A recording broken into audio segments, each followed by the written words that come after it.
hodnotíte dnes? Bolo to 3-0 s červenou kartou a nakoniec takáto brána. No, presne tak.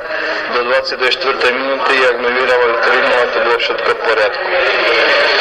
Potom vlastne prišlo k tomu vylúčeniu a radšej keby Tomáš Kiš ako obchádzal do bránka, radšej keby dal gól. Ja som si hneď povedal, že aby nám ešte toto neuškodilo, keď im vylúčil vlastne hráča, lebo viem, ako to sú také bývajú tí zápasy, že niekedy o 10 hrajú mužstvo lepšie.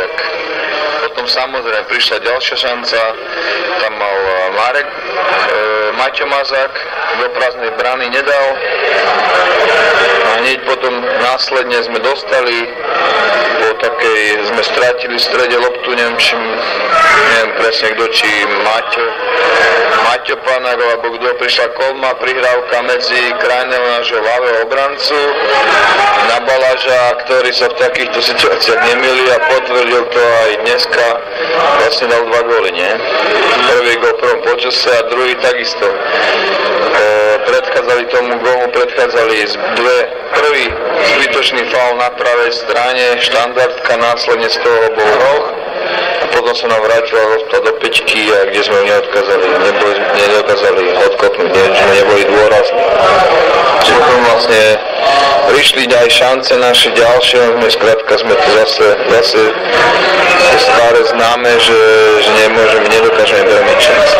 Čím si vysvetliť to také možno uspokojenie, ktoré potom prišlo? Ja neviem, čo sa odohráva chalanom v hlavách, ale videli už XY zápasov, či už v telke, keď pozerajú zápasy, alebo takisto odohrali tie zápasy. Vedia, že keď hrá mužstvo o jedného menej, že sa viac zamknú, preto oni nemôžu dopustiť takéto niečo, aby sa stalo. V tých hlavách si to musia ešte viac usporiadať a musia sa viac koncentrovať. Pri tomu sme teraz po tej jesennej časti na 3. mieste, tak ako hodnotíte vlastne túto celú jesenú časť? No, z hľadiska bodov by som povedal, že mali sme mať o nejakých tých pár bodov viac určite, lebo v tých zápasoch sme boli vo viacerých zápasoch sme boli lepší, no žiaľ sme nebodovali.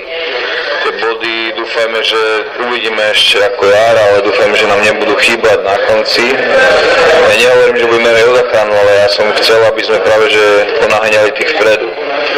Teraz máme síce veľkú stratu, ale